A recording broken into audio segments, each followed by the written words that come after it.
All right, Saints fans and Whodats from all over the world, this is Kyle T Mosley, host of Saints News Radio and tonight's Crescent Connection. Welcome to our Kickoff 2017 special broadcast, and it's our 8th season on the air. So thank you so much for supporting us throughout the years. Thank you for bringing us thus far, and we have many more to come. But before we go on, prayers go out to our special friends and family in Texas due to Hurricane Harvey, as well as our friends who are being inundated with the fury of Hurricane Irma right now in the Caribbean as well as in Florida. So let's keep these guys in prayer because here in Houston, I have seen firsthand the destruction of Hurricane Harvey, as well as everyone in the Whodat Nation knows what Katrina did 12 years ago. So let's keep everyone in our prayers tonight, but not just tonight, for forevermore, because many lives will be changed as a result of these natural disasters.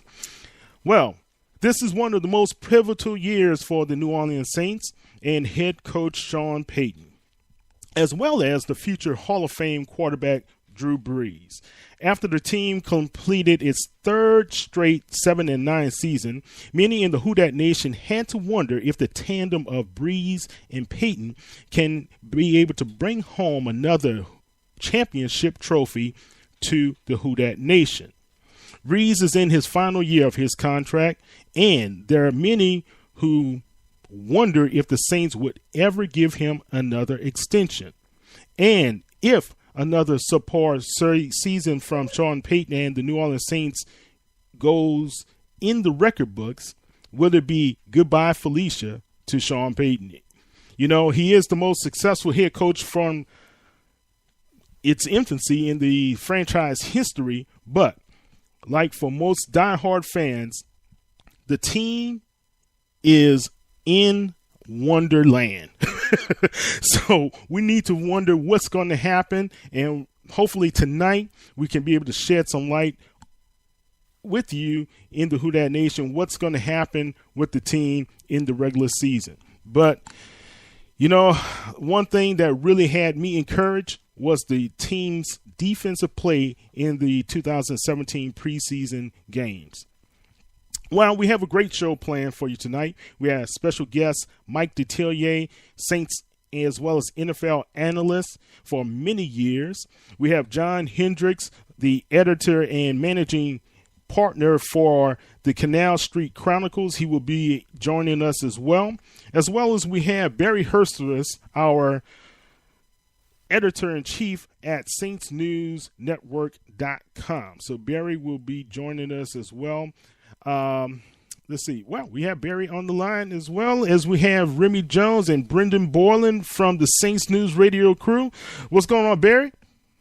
How you doing, Kyle? My man from Harahan. How you doing? That's right. All right. Matter of fact, I'll be flying down to Harahan tomorrow, so I'm looking forward to that. With could be a crazy time. Hopefully we don't have any, as you alluded to, any problems with the hurricanes. And God bless you, man. I know you had some trepidation and some trying times with Harvey, and just glad that you guys made it out okay. And we'll just be praying for those guys in Florida. I know so many people that have family and relatives in Florida. I have 2 stepbrothers that live in Jacksonville who do not plan to evacuate. They're going to stay and ride it out if it comes that way. And so we'll just have all of those people in our prayers. My in-laws who live in Orlando also going to be in the path. So our prayers go out to them for sure. Yeah, definitely, Barry. That's Barry Hirstius, our SaintsNewsNetwork.com editor-in-chief. Barry is going to be flying in. Barry's not just flying in; he's going to do a little partying, y'all, and as well as go to the Patriots game. So don't let him fool you.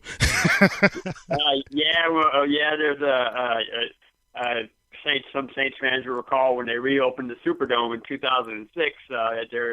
Before the game, there was a concert which was the popular rock band U2, And this is actually U2's first visit back to New Orleans since that day. And it's been, 11 years.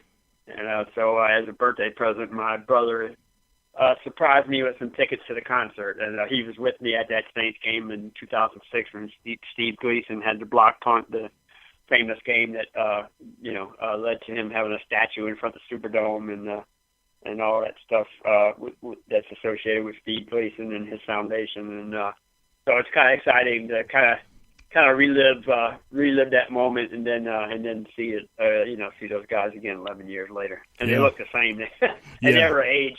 They just keep on going. So, and then of course I'll be going to be attending the Saints and Patriots game. Drew Brees and Tom Brady, talk about a marquee matchup. That's going to be fantastic. So I'm looking forward to that as well. And hopefully that could be a prelude to things to come at the end of the season, if we have an opportunity to meet the Patriots in the Super Bowl, as well as it's a good omen to have U2 being there as well. Yeah, so. Look, man, the stars may align. We'll see how that goes. But, we all know this is a crucial year, no matter what they say. And we've probably discussed this on previous shows during the training camp and all, but I can't stress it enough. I don't care what Mickey Loomis tells the media. I don't care what Sean Payton tells the media, because they'll tell you that they both said, well, there's no extra pressure this year. We approach this year like we approach every year. Yeah, okay. I mean, that's fine if they want to toe that line, but you and I both know there's great expectations upon this team this year. When you finish 7-9 3 straight years in a row, and then the team in your division back-to-back years both go to a Super Bowl while you don't, look, you have got to take that next step, and you have got to show that you're a team to be reckoned with as well, and they haven't done that. Right. 2013 was the last year they made the playoffs. And they've looked nothing like they haven't resembled anything like a playoff team in the last 3 years. So the pressure is on. And let's be honest. I think the 2009 season where they won the Super Bowl has bought this regime, this Mickey Loomis, Sean Payton regime, has bought them some additional time. They're getting a pass, maybe, so to speak. I hate to use that analogy, but it's true. I think Tom Benson, he likes those guys because look, let's be honest. Let's not even pretend otherwise. If this was any other city in the NFL, those guys would have been fired by now. You've seen a lot of different general managers and head coaches get fired for a whole lot less. Yeah, you're right, Barry. And one thing, and much less 3 in a row. So. Yeah, and one thing that we have to be aware of, if you have a continued acceptance of subpar performance, you cannot have your fan base to continue to shell out hundreds of dollars on tickets, on paraphernalia, as well as just supporting the team day in and day out in the Who Dat Nation. So let's continue to talk a little bit about that, and let's welcome Remy Jones, the professional. What's happening, Rem? Hey guys, how you doing, man? It's that time. We're here, man. It's kickoff time. It seemed like forever, especially after 2 consecutive years of watching guys in our division go to a Super Bowl that they shouldn't have been in. That should have been us.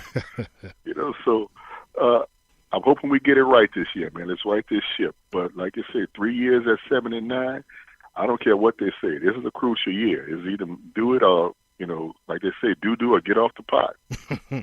Well, yeah, we don't need any more doo-doo flinging around in that Superdome, so I can tell you that. Well, and we have Mr. Brendan Boylan. He is the voice of the Gardner Webb, as well as he is the host of the Butler's Pantry. And if you did not know, Brendan, we helped to discover this young man because he was with the professor on The Professor Speaks for the last couple of seasons. Bren, how are you doing? Man, I'm doing good. It's been a really nice week.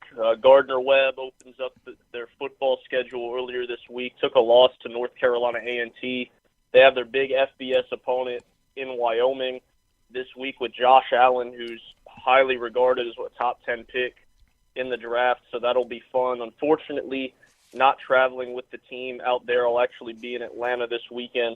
Of all things, I'll be in Mercedes-Benz on Sunday, the new building with the Atlanta United soccer team, so that'll be a good time. But I'll be ready to go on Monday. I think everybody's ready to go. I think Rem said it best, is when you have your two division rivals make the Super Bowl the last 2 years, these last 2 years have been long, and we'll see if Peyton and Breeze can extend their time in New Orleans a little longer. I think anything less than a winning season, and maybe anything less than maybe a 10-6 season, might see the duo split up. But I'm optimistic, and I actually did a show yesterday with the Butler's Pantry, and we talked about the entire NFC and broke that down. Actually, the Saints getting the 6th spot, the final spot in the NFC to make the playoffs at 10-6. So we can talk about that a little later, but I'm optimistic after the preseason that we saw. Yeah, there's a lot of optimism when it comes to how the defense played, and I think was most of our major concerns, right, Barry? How will this defense perform? And there have been some very pleasant surprises in how these guys were able to shut down their opponents in preseason. But, Barry, like you know, it's always preseason, right? Right. Well, yeah, but I think it's more about maybe an attitude or changing the culture, so to speak. I think what they've done in the off season and throughout the training camp or the preseason is trying to instill a new approach or a different attitude. Even maybe is terminology to use there. They just, I mean, when you watch them play, they just look different. The 3 previous years where they were finishing near the bottom of the NFL, they looked demoralized. They just seemed like they were out of sync. It seemed like they weren't communicating, especially in the secondary, blown coverages and stuff. And we've seen maybe 1 or 2 blown coverages in the preseason, but nothing that stood out like you saw in those 3 seasons of 7-9 finishes, where you just saw, just guys getting beat bad, linebackers getting beat 20, 30 yards down the field by tight ends that they should, you would think they'd be able to cover. So just a lot of mental errors, a lot of simple things like sloppy tackling, fundamental stuff that players are supposed to be able to do. And they just were lacking in that department for the last 3 years, and they have literally gone out. They've addressed the lack of talent or the lack of fundamentally skilled players, and they've brought in guys. A.J. Klein being a perfect example of a guy they brought in who's just a sound player. He's fundamentally sound. He's a very smart guy. Football IQ is off the chart, and you see immediately. You saw what an impact he made by bringing him in, and then. I'll probably ask this of Mike Detillier later when he comes on, but this draft class is phenomenal. I mean, you're talking about potentially 5 different guys. Basically, the first 5 picks, bam, bam, bam, bam, all are going to start. They're all going to start. That's phenomenal. Phenomenal to think that in one draft that you're going to have 5 guys starting in this game Monday night. That's just incredible. It's hard to get 1 or 2 guys out of a draft class. I'm not talking about any NFL team, not just the Saints, but any NFL team, to get 1 or 2 guys out of an entire draft to start, not to play, to start. Right. So that to me is just fantastic. I mean, you got to go back to the 1981 Bum Phillips era, to find a draft class that had that many guys play immediately in that first year, that they were drafted in. So